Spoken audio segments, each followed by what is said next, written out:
What's up, everybody? Welcome to Podcast Now Plus. I'm Alex, and in this video, I want to talk about this follow-up to Superman. I think that's probably the official way people should say it. I think people are kind of saying it because, remember, we've heard kind of loud and clear from James Gunn, this is not technically like Superman 2.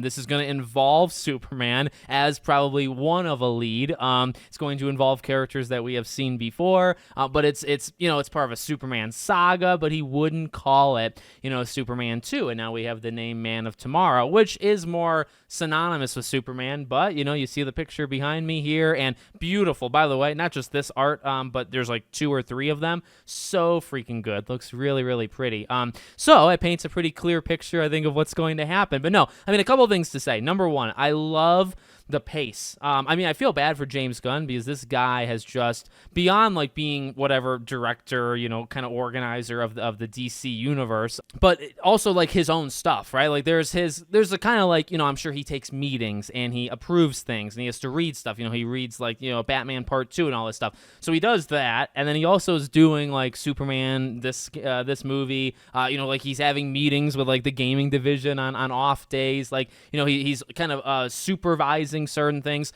The guy's busy and the guy's getting older, so I hope he doesn't like run himself into the ground. But beyond all that, I feel bad for him, but if he wants to do it, I really can appreciate the speed that we're moving because, coming obviously from like a gaming background, but these movie franchises have a problem with it as well. It's just like, how fast can you get these out? Like, can we get these every 2 years, every 3 years? And, for like us coming from where we were in the DC universe of like Man of Steel kind of being it, right? It's like, this feels to me very refreshing that we're going to continue to just have these characters kind of build, right? Like this, I guess the first Superman, Peacemaker, The Lantern Show, Supergirl, like these things are coming out at a pretty darn good pace. And you could eventually hit some sort of fatigue. You could have like an MCU type thing happen. But as of now, it feels like refreshing. It also feels pretty high quality so far, at least that I've seen from this new DCU. So,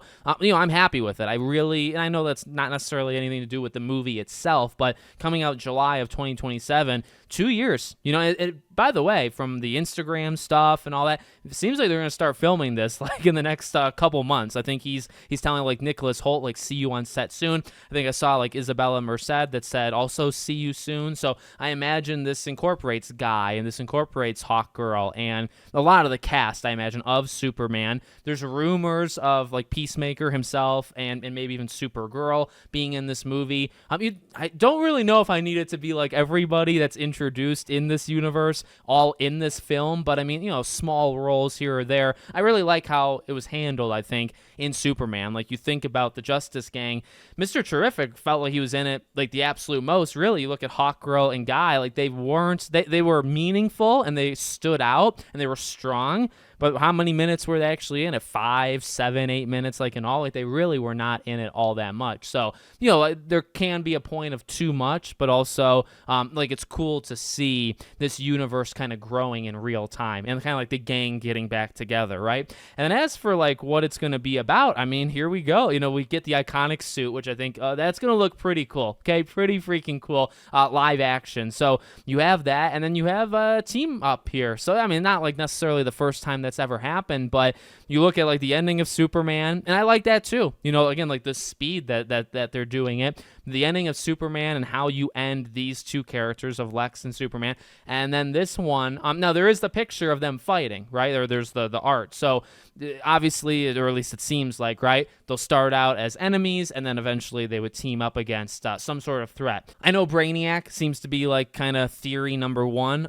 We'll see. I don't know if like James Gunn, like he drops a lot of hints. Like maybe he's kind of said something, or maybe people have watched him say something about some villain that I haven't. But like Brainiac, I think would actually come to mind. It would be a really good one because also would kind of test both of them, right? Would kind of have the strength to match Superman, and would have like the intellect to match Lex. And so I think that's probably why people think it's like the natural kind of partner for both these two to go up against. And that was fast because I'm pretty sure in the interviews and the lead up for Superman, they talked about the suit. And I think James Gunn had talked about like, well, it's only movie number 1. And it's like, well, I guess movie number 2 is when he gets it. I was thinking maybe a little bit like later on than that, but super cool.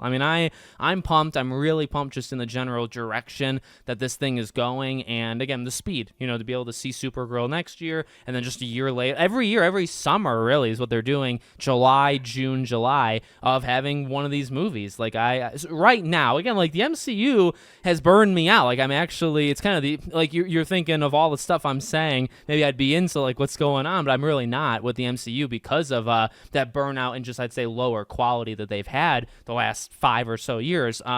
I guess that's probably the point, though. Like, if you can have one movie a year for the DCU, but it's got to be really strong, because eventually, yeah, it might get old, and the box office is just not the same as it used to be. Superhero movies are not making $1 billion with their eyes closed anymore. They're actually really struggling, for what they used to do. None of them can reach that anymore. So, that is something I guess to also keep in mind if you're releasing like a movie every year, and you're hoping that the next one tops the one before it.